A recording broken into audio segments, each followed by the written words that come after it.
اور یہ حوریں ہیں جو اپنا بار اس میں بھی ان کے بھی درجات ہیں اور ان کے بھی ہر جنت کے تو اللہ سے اعلیٰ بھی ہیں اور مطلب سبھی وہ اللہ نے ان کو مقامات اور حسن عطا فرمایا۔ بہرحال اس کو لیے فرمایا کہ جو یہ 3 کام کرے گا اس کو ایک تو 8 دروازوں سے وہ داخل جس دروازے کو چوز کر لے، دوسرا جس حور سے چاہے گا وہ شادی کر لے۔ فرمایا ایک شخص تو وہ ہے ان میں سے جس نے کسی کا تھوڑا یا زیادہ مطلب ہلکا سا بھی کسی کا قرض اتار دیا، کسی مسلمان کا، کسی غریب کا، کسی مسکین کا، کسی بندے کا بھی، کوئی بندہ جب قرض تک نیچے آ گیا، وہ یہ نہیں ہے کہ تھوڑا ہے یا زیادہ، ہلکا سا بھی مطلب تھوڑا ہی قرض ہے، 50 پاؤنڈ ہے، 100 پاؤنڈ ہے، 10,000 ہے، 20,000 ہے۔ اب یہ موقع تو پاکستان، ہندوستان، مغرب ملکوں میں تو بہت ہوتے ہیں، لوگوں کے پر قرضہ ہوتا ہے، بعض دفعہ 5,000 ہو گیا، کسی پر 10,000، کسی پر 50، کسی پر لاکھ، کسی پہ کچھ۔ تو اس میں یہ پابندی نہیں ہے کتنا ہے، بھئی یہ ڈھونڈ کے بھئی کسی بندے پہ قرض ہے تو اس کا ہلکا سا جتنا بھی ہے بندہ قرض اس کا اتار دے، ایک تو وہ بندہ اس یعنی ایک تو یہ عمل آپ علیہ السلام نے فرمایا، کسی کا ہلکا سا قرض وہ اتار دینا۔ اور دوسرا فرمایا کہ قاتل کو معاف کر دینا، کیونکہ جب مثلا اسلامی قانون میں جب کوئی بندہ قتل ہو جاتا ہے تو وارثوں کو حق ہوتا ہے کہ وہ چاہے تو بدلہ لے لیں اور چاہے تو معاف کر لیں۔ یہاں قانون میں تو نہیں، یہاں تو قانون عمل کرے گا اپنے قانون پر جو ان کے ملک کا، لیکن اسلام کے قانون میں وارث جو ہیں ان کو یہ حق ہوتا ہے، وہ چاہیں تو وہ معاف کر سکتے ہیں اس کو، اور چاہے تو وہ بدلہ بھی لے سکتے ہیں، چاہے وہ پیسے بھی لے سکتے ہیں، دیت جس کو کہتے ہیں۔ تو فرمایا رسول اللہ صلی اللہ علیہ وسلم نے ایک یعنی دوسرا عمل یہ ہے کہ قاتل کو معاف کرنا، یہ بھئی یہ بندہ وہ اس کے لیے بھی یہ بشارت ہے۔ اور تیسرا یہ جو ہر فرض نماز کے بعد 10 مرتبہ کل شریف پڑھتا ہے، قل هو اللہ احد، ہر فرض نماز کے بعد۔ اب آپ کو پتہ چل گیا، سن رہے ہیں آپ کہ مجھے پوچھتے رہتے ہیں کچھ لوگ، یا مطلب کہ ایک تو عمل یہ ہے، یہ بھی یعنی معمولات میں ہے کہ 10 دفعہ اور بھی معمول فرض کے بعد چیزیں ہیں پڑھنے والی، بہرحال یہ ایک کہ 10 دفعہ کل شریف جو بندہ قل هو اللہ احد فرض نماز کے بعد وہ پڑھ لے، ایک یہ۔ اس پر سیدنا ابو بکر صدیق رضی اللہ تعالی عنہ عرض کی، اور ہمارے لیے وہ آسان کر دیا معاملہ کہ یا رسول اللہ صلی اللہ علیہ وسلم، میرے ماں باپ آپ پر قربان، کیا ان میں سے ایک کام پر بھی یہی اجر ملے گا؟ مثلا انہوں نے سوچا کہ رسول اللہ صلی اللہ علیہ وسلم جس طرح فرما رہے ہیں کہ بھئی یہ 3 کام جس نے کیے اس کے لیے یہ اجر ہے، اس کے لیے یہ خان۔ تو اب نبی علیہ السلام دیکھیں فرما رہے ہیں، حدیث خود آپ علیہ السلام اور ابو بکر صدیق پوچھ رہے ہیں، مطلب کیا اس کا آپ ہمیں سمجھا دیجئے۔ آج کا بندہ کتاب اٹھاتا ہے، سنتا ہے، وہ خود ہی مطلب نکالنا شروع کر دیتا ہے کہ میں نے حدیث پڑھی ہے، اس کا یہ مطلب ہے، میں نے حدیث پڑھی ہے، مجھے یہ سمجھ آئی ہے، یہ میرے خیال میں یہ ہے۔ اور حضرت ابو بکر صدیق رضی اللہ تعالیٰ جیسا شخص جو حضور علیہ السلام سے سب سے زیادہ، ان سے زیادہ کون سمجھتا ہوگا، ان کی انبیاء کے بعد سب سے زیادہ درجہ، اور حضور صلی اللہ علیہ وسلم کی سب سے زیادہ معرفت رکھنے والے، اللہ کی معرفت رکھنے والے ہستی، وہ بھی پوچھ رہی ہیں کہ بھئی میں سمجھا نہیں، آپ تھوڑی وضاحت فرما دیں، یا آپ بھئی یہ کیا مطلب ہے اس کا۔ اور ہم آج نہ آگے کا پچا نہ پیچھے کا، نہ دین کی الف بے کا 2 کتابیں پڑھیں یا کسی سے سن لیا اور بس شروع ہو گئے، فلاں یہ ہے، فلاں فتویٰ فلاں پہ یہ لگ گیا، یہ مسئلہ بتاؤ، یہ کیا ہے، وہ کیا ہے، غسل کے فرائض پتہ نہیں، استنجے کا پتہ نہیں، اور جو ہے مطلب یعنی وہ اپنا بھئی ایسے مسائل میں اور لوگوں پر اور اولیاء اللہ پر خاص طور پر جنہوں نے ساری زندگیاں وہ دین میں صرف کی ہیں اور وہ کر رہے ہیں اور کرتے رہیں گے قیامت تک، ان پر اعتراض کرنا، جن کا دن رات اوڑھنا بچھونا دین ہے۔ اور یہ کیا پتہ تھا 5 گھنٹے فلم دیکھی ہے، 2 گھنٹے گانا سنا ہے، اور 10 منٹ انٹرنیٹ پہ کوئی حدیث پڑھ کے اب ان کا جج کر رہے ہیں کہ وہ کیا کر رہے ہیں۔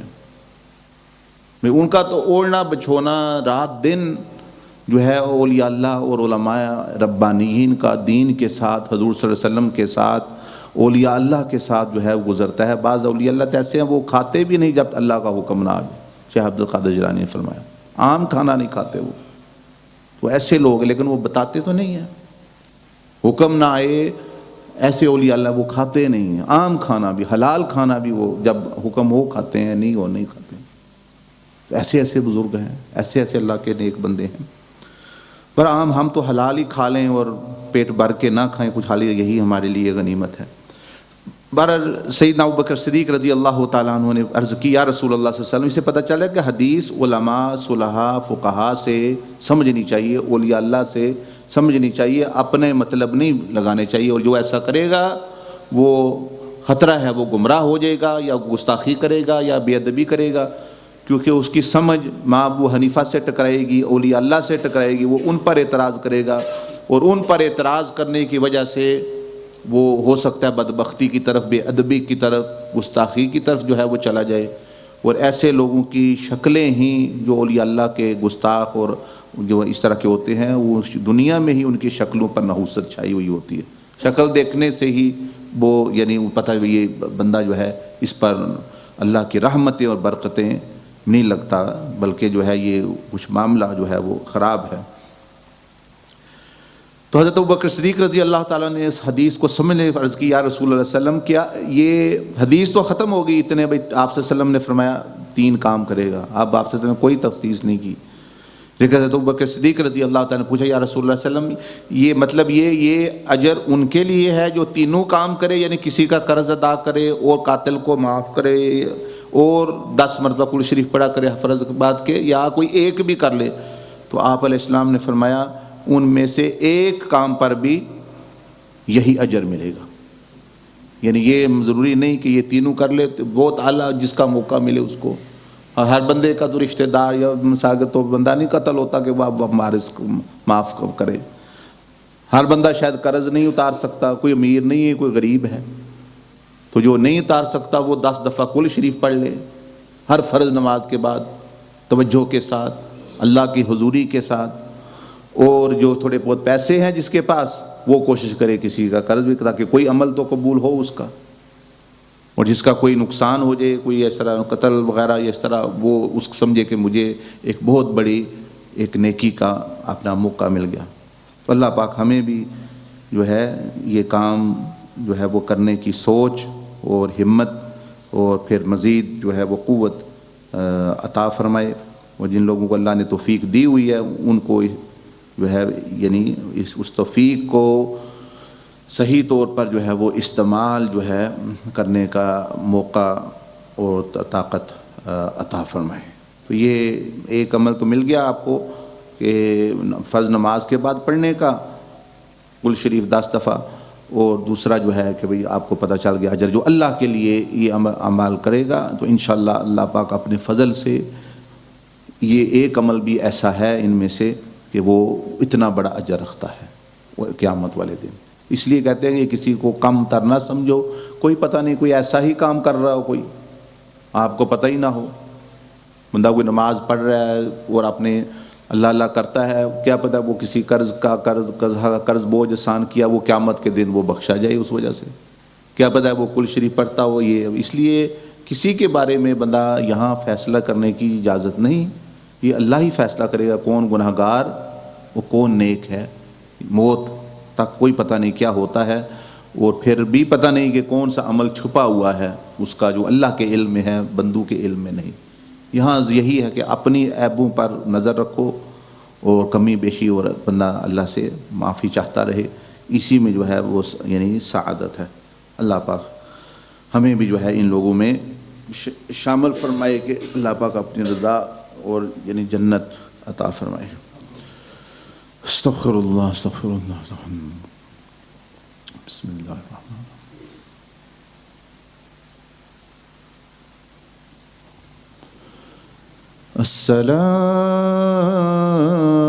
السلام علیک السلام علیک السلام علیک ایھا ورحمة الله وبركاته. السلام عليك أيها النبي ورحمة الله وبركاته. السلام عليك أيها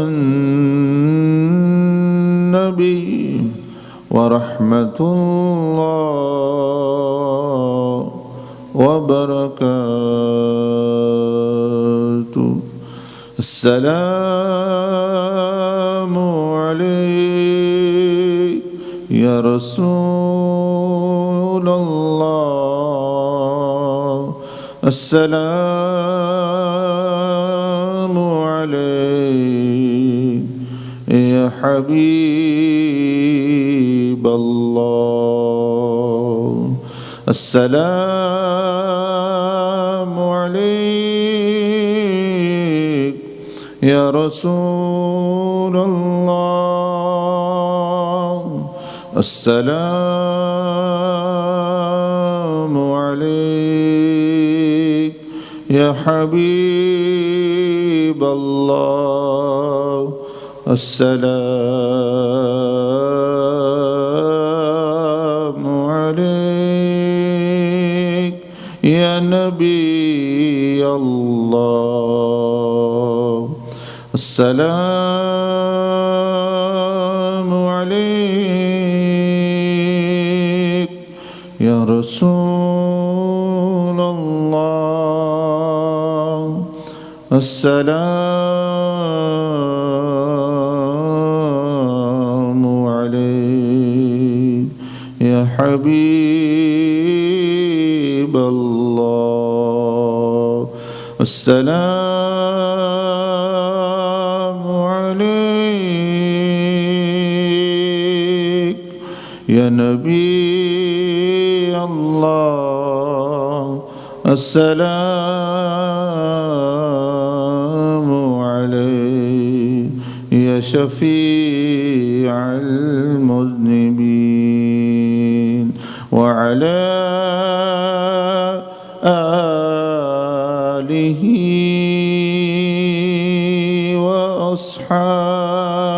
وأصحابه أجمعين. الحمد لله رب العالمين والصلاة والسلام على أشرف الأنبياء والمرسلين. یا رب العالمین یا ارحم الراحمین، ہم تیرے ہی مخلوق، تیرے ہی پیدا کردے بندے ہیں، اور یا رب العالمین یا مالک یوم الدین، جس مقصد کے لیے تو نے ہمیں پیدا فرمایا، ہمیں اس کا شعور اور سمجھ عطا فرما۔ ہم دنیا میں آ کے بے مقصد چیزوں کے پیچھے پڑ گئے، جو چیزیں تو نے ہماری خدمت کے لیے، ہماری غلامی کے لیے پیدا کی، ہم انہی کے پیچھے اور انہی کے غلام بن گئے۔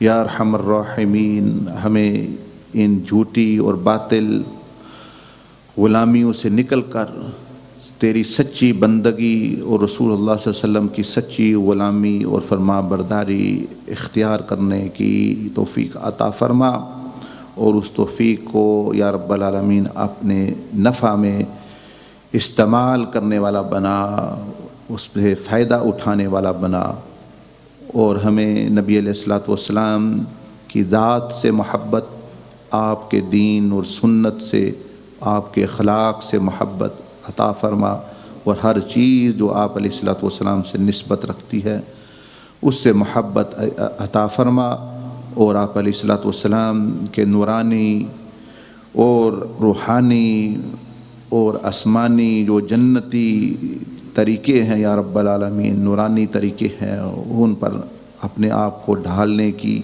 اور شیطان کے طریقوں اور غلامی سے نجات عطا فرما۔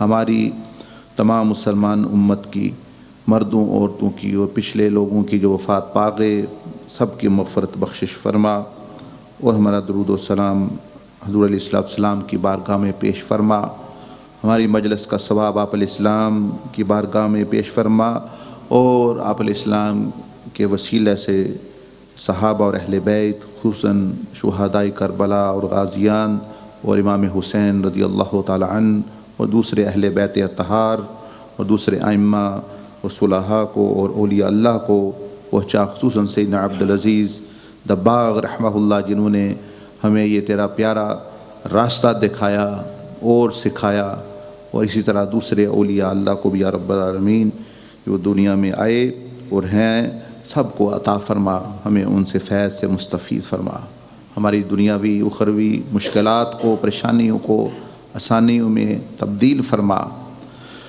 ہر قرض خواہ کا بوجھ آسان فرما، ہر بیمار کو شفا عطا فرما، ہر پریشان کو یا رب العالمین سکون و اطمینان نصیب فرما، ہر مشکل والے کو یا رب العالمین اس سے نجات عطا فرما، اپنی بارگاہ سے بے حد و حساب رزق، علم اور حکمت عطا فرما۔